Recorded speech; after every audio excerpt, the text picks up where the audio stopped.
record today's call so that we can have it available for you as a resource to listen back or share with friends and colleagues who might want to benefit from this conversation today. So welcome everyone. And this is Self-Care for Helping Professionals. We are hosting these calls every Monday, and our intention is to provide really just a space to learn and connect with each other and to practice some good self-care. So at LOHF, our work is focusing on children's mental health, which for all of Lancaster County. And part of that is really recognizing the important work that we all do as helping professionals in this space, whether that's healthcare, mental health, education, social services. So we want to thank you for the work that you do to help others in our community, and thank you for joining us today.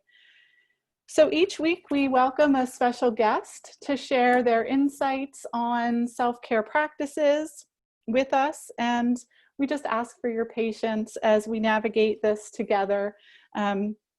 Just some helpful housekeeping items before we get started. We are recording today's session. That has been helpful for you to have a resource to go back to, or maybe even share it with a friend or colleague who's unable to join us on the call today. We also invite you to mute your mic, and also if you are more comfortable, you can turn off your video screen. I have heard, some people, it can be a little overwhelming to see a lot of faces on the screen. So if you're more comfortable doing that, you're welcome to. And we just appreciate you joining us and for being with us here today. So before I introduce John as our host, and he's gonna turn it over and introduce our special guest, Nancy, I do want to just lead us in a short self-care activity this afternoon. So this is a practice that I really love, and I do it pretty regularly. It's called box breathing or Foursquare breathing. There's a couple different ways that people call it different things. But you may be familiar with this. It's a pretty popular technique that I think a lot of people have some experience with. So it's called box breathing because you can kind of think of it as a box. You inhale for the count of 4, hold across the top for the count of 4, exhale for the count of 4, and then hold across the bottom of that box for the count of 4. So before we actually do this together, I want to invite you to, when you inhale, it can be nice to imagine bringing some healthy, positive thoughts in with that breath in, and then holding that breath, just sort of holding all of that healthy, positive thoughts. When you exhale, I like to imagine sort of letting go of those maybe unhealthy or more negative thoughts, just releasing all of that. And then when you hold across the bottom, just sort of imagining that we're like releasing all of that. So we're going to do this 4 times together, and just check in with yourself and see how it feels after we do it. So let's get started. So just an exhale and inhale before we.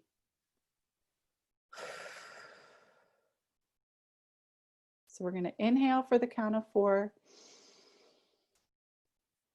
hold for the count of 4, exhale, and then hold. 2, 3, 4. Again, inhale, hold, exhale, hold. One more time. Inhale, hold, exhale, and hold. All right. So hopefully that helped you become more present, have some just opportunity to check in with your thoughts today and where you are at. So I want to thank you for practicing that with us today, and hopefully that's a technique that you may already know or already be practicing, but it's a great one. It's also one that Navy SEALs are often taught. I understand that that's part of their regular practice, and first responders are often using this in their training. When I co-teach trauma and resilience in Lancaster County, Melanie Snyder and I teach this as one of our self-care practices, and it's been very popular, so it's a good one. So welcome again to people who are just joining us. I just want to remind you we are recording the call. We invite you to turn off your video if it's more comfortable for you, and everyone should be muted. So now I'd like to introduce our host, John Walker. John is a digital marketing entrepreneur and founder of J. Walker Marketing. And he is a board member, member of our board of directors at LOHF. We are grateful to John for hosting our calls. And thank you, John. And I'm going to turn it over to you to introduce Nancy. Very good. Thanks, Anna. Welcome, everyone. We're glad you're here. I'm very pleased to introduce Nancy Miller. Nancy has been a helping professional most of her life. As a registered nurse, she served people in hospitals, homes, and high school settings. She currently enjoys serving others through life coaching and grief recovery. She's an ACC credentialed coach through the International Coach Federation and a certified grief recovery specialist through Grief Recovery Institute. Multiple life experiences have created awareness of her need for self-care practices, and she's now passionate about empowering others, other helping professionals to say yes to self-care. You'll find her biking, hiking, reading, or searching for helpful recipes as part of her own self-care, but you'll never find her drinking coffee, she tells us. She's probably too relaxed to be drinking coffee. But welcome, Nancy. Thanks for joining us. Oh, thank you for having me. It's a pleasure and honor to be here with all of you today. Yeah, so, you know, in some of the discussions we've had, you've talked about some of the challenges of the coronavirus health crisis. Mm-hmm. And one of the situations you described is that many of us are having to play multiple roles right now. And sometimes those roles are overlapping: parent, worker, caregiver, and others. So I wondered if you could talk about why that's happening and the stress associated with that. Sure. So we are all showing up here today at this meeting, and we are all here as helping professionals in whatever capacity, whether you're a doctor, a nurse, a counselor, a therapist, or some other helping professional role. And that's how you're showing up. So, you know, we wear that role. We have a helping professional role. And, you know, we talk about that concept of wearing many hats. So we're all here with our helping professional role. And then many of us are parents. And so we show up with our parent hat. So whether we're a mom or a dad, we have that role. And then some of us are married, so we have the role of a spouse. Now, I look a little ridiculous wearing these three hats, right? But we could talk about other roles that you probably have. Some of you may be caring for elderly parents, or if you're not caring for them, if they don't need you as a caregiver in this pandemic, you may be going to the grocery store for them because they need help to get to the grocery store. You may not want them if they're over 65 or 70. You don't want them going to the grocery store. So maybe you're doing that and taking care of getting their groceries. Another role that some of us people are experiencing in this pandemic is if you're a parent, now all of a sudden you're a homeschool teacher, right? And so that's another role that you're wearing, and I can put more hats on top of my head. And the other role that all of you as helping professionals, you may now be doing telehealth. You maybe you set up an office from home and now you're doing work from home. And that has created a whole other set of roles and responsibilities.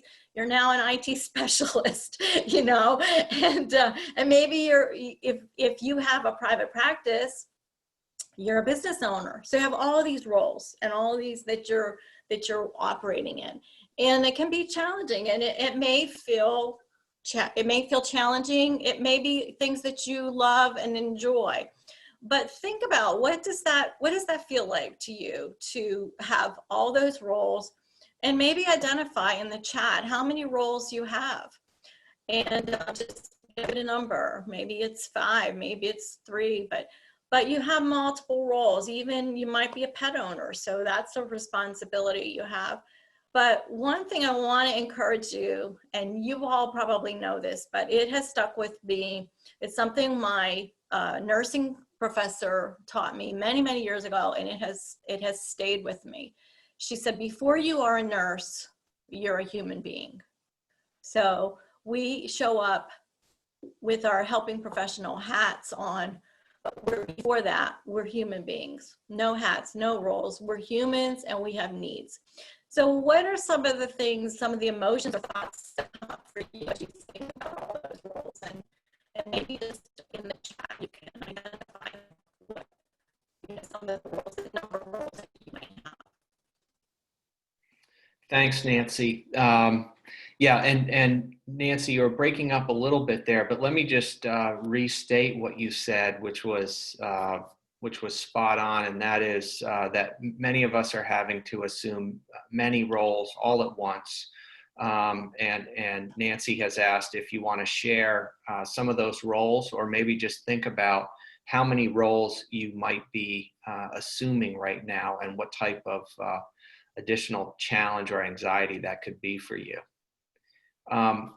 Nancy, something else that we talked about, and that was, you talked about the importance of naming whatever stress or anxiety we might be feeling. And you also talked about how that might affect how our brains actually process that anxiety. I wonder if you could talk a little more about that. Absolutely. So as you think about these roles that you have and whatever emotional response you might have about that, it's important to name that emotion. And I call it name that state. And that's a concept that I learned in a brain coaching class where I use a book by David Roth called Your Brain at Work. So when we feel or experience emotion, it's important to identify it and state it. You might have heard this concept described another way, but what happens when we name that state, it can take that emotion from the limbic system, the amygdala, the emotional part of our brain, and we identify it, and it moves to the prefrontal cortex, where we have executive function in our brain. That gives us the opportunity then to make an executive decision about what am I going to do. So for example, if we're all in the middle of this pandemic, there's a lot of uncertainty. Our brains don't like uncertainty, but if we can name an emotion that we're feeling. So if I'm feeling sad, I'll just use that as an example. If I'm feeling sad, and I identify that emotion that I'm sad, what I can do is then make a decision. What do I need? Do I need to cry? Do I need to journal? Do I need to take a break and go outside? It's important when we name that state to not use multiple sentences. Don't go on for 5 and 10 minutes of naming the emotion, but to just identify it and to say, this is what I'm feeling, and then make an executive decision, because that stops the release of all those neurochemicals that are negative, and releasing negative chemicals. That more calming effect. It calms down your amygdala. It calms down your limbic system. That's fascinating. I hadn't heard that, but I could see how that would help you process those feelings. by transferring them to actually a different part of your brain. It's amazing. I'm seeing on the chat that a couple of people have weighed in terms of the multiple roles they are playing. Therapist, wife, stepmom, sister, friend, neighbor. You know, that's one person who's playing many roles. And probably in those roles, there's a kind of support role that's happening as friends, family need a great deal of support, and we're called on to offer those.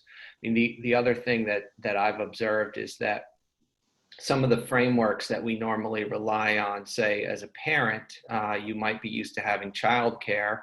Now you don't have childcare. And so you're having to carry the responsibility of taking care of your children day to day while you're doing these other things all at once. I see a message from my friend Debbie Miller. Welcome, Debbie. I'm glad to see you here. And she's also weighing in on many roles: therapist, wife, mother, mother-in-law, grandmother, and more. So really kind of remarkable, all of these roles that we're playing. Yeah, those are a lot of roles that people are identifying, and it's important to have self-compassion. Have compassion yourself. We're compassionate people. We're in, you know, helping professional roles, and it's really important that we look at how we're approaching this pandemic and how we're approaching our life, and have compassion on ourselves. I love this quote that Renee Brown says, and she says to talk to yourself like you would to someone you love. And so to be aware of that self-talk and to have compassion and not judgment. You know, if you have a bad moment, what you call a bad moment, you know, just be kind to yourself and have compassion. Nancy, we're still hearing you break up a little bit. I'm wondering, maybe we're having a Zoom issue or maybe an internet connection. Maybe if you try speaking a little closer to the microphone, or I don't know if that would help the connection.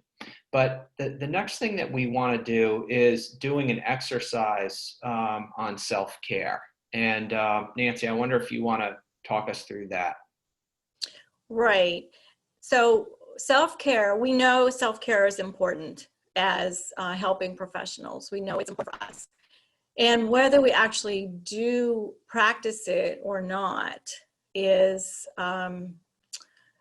it's up to us. I know some professions are more instructive about self-care. I've seen social workers have more information about self-care, but I have not seen the self-care a lot in other professions and like nursing.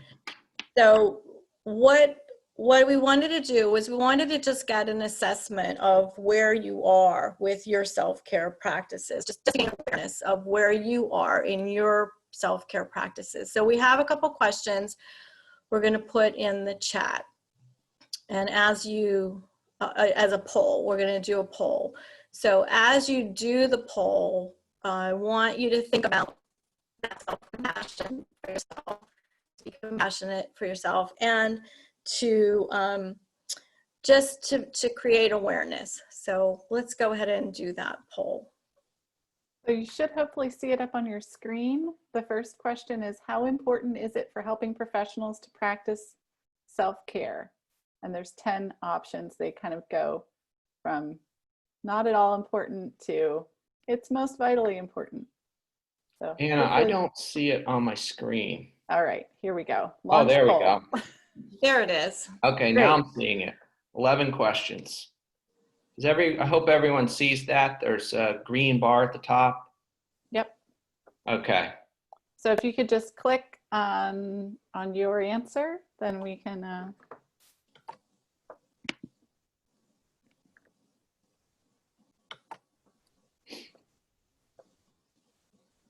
Okay, so we click on our answer and then we hit submit. Yep.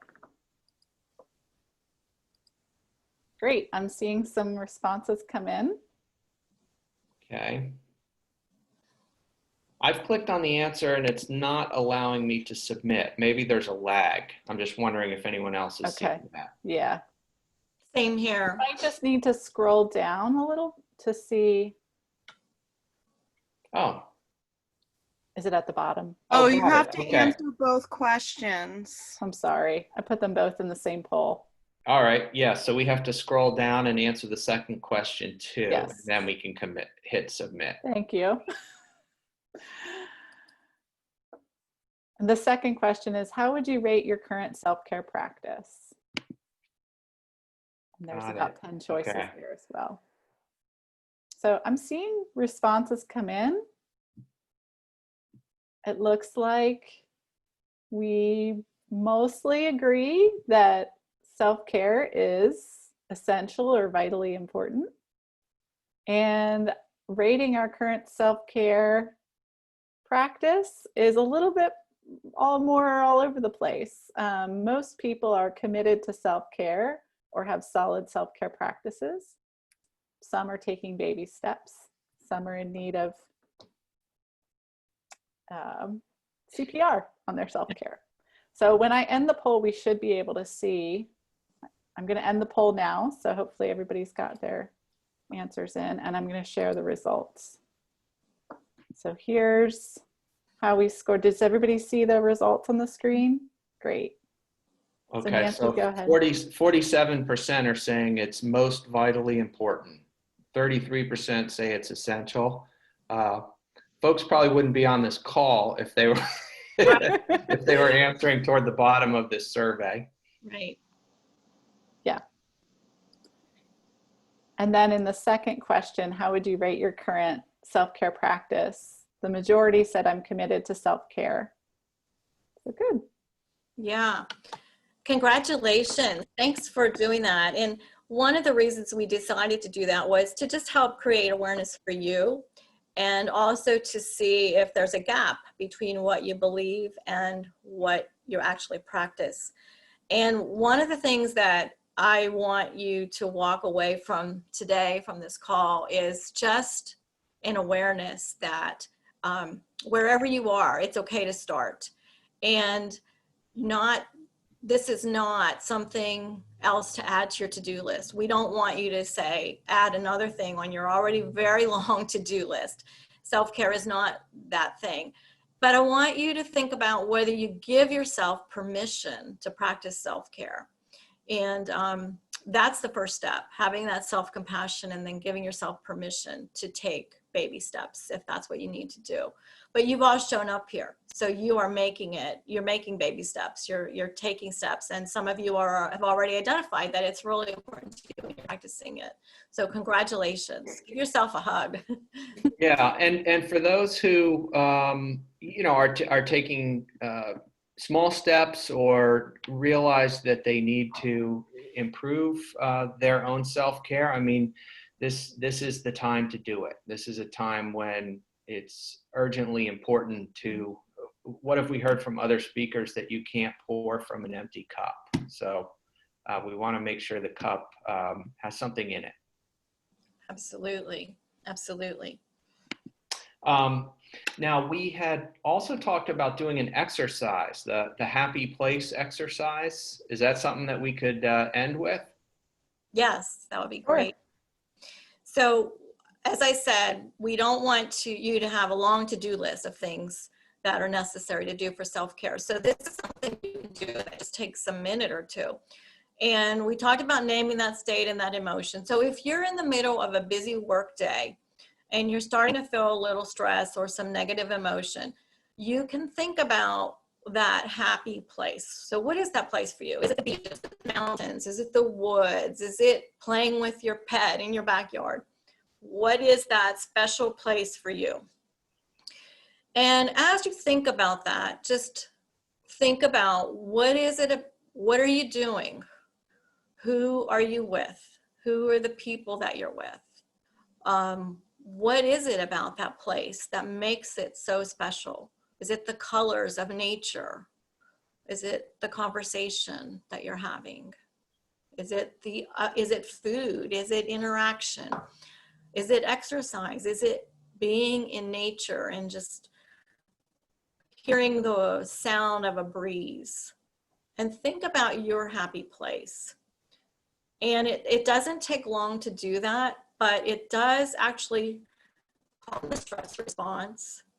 And there's some research they did with individuals who were undergoing chemotherapy. And those individuals who practice something like going to their happy place during the chemotherapy process, it lowered their stress level. And so that's something that doesn't take long, and you can do that. And there are lots of ideas that take 1 minute or so to just calm your stress response, and as a simple way to practice self-care. So you're really not adding another thing to your to-do list. You're just doing it in the middle of a busy day, pausing in between clients or on your break. Excellent. Well, Nancy, thank you so much. I'm looking forward to going to my happy place as soon as the call is over. You're welcome. I can see my happy place out the window of the room I'm using as my office. That sounds awesome. But thank you again for joining us. This has been great. You're welcome. Thank you for having me. It's been an honor. Great. Well, thank you both, Nancy and John, and all of you for tuning in today. We really hope this time together has been a good self-care break in your busy day. And thank you again for the important work that you do to help others in our community. We really appreciate you, and that you're taking the time for your own self-care too. I do just want to, again, thank Nancy and John, and also let everybody know that our guest next week is going to be Troy Brindle, and he is going to discuss the concept of moral injury. If you're familiar with that concept, it's he's going to talk about how we as helping professionals can learn to prevent burnout. So I think it's a really important topic that we talk about when we're talking about self-care. Troy's an LCSW and Vice President and Director of Behavioral Health Integration at Springfield Psychological. And his practice is also hosting a series of calls called Helping the Helpers every Thursday evening. So we'll share that again in the follow-up email that you receive from today's call. It's free, and it's designed for frontline healthcare providers. So again, we'll include a link in our email. And again, I just want to thank Nancy. Thank you, Nancy. Thank you, John, for being with us today. And thank you all for joining in. And just remember that good self-care is not selfish, it's essential. And we really appreciate you joining us today. So take care. Thank you, everyone. Thank you. Bye-bye. Bye-bye.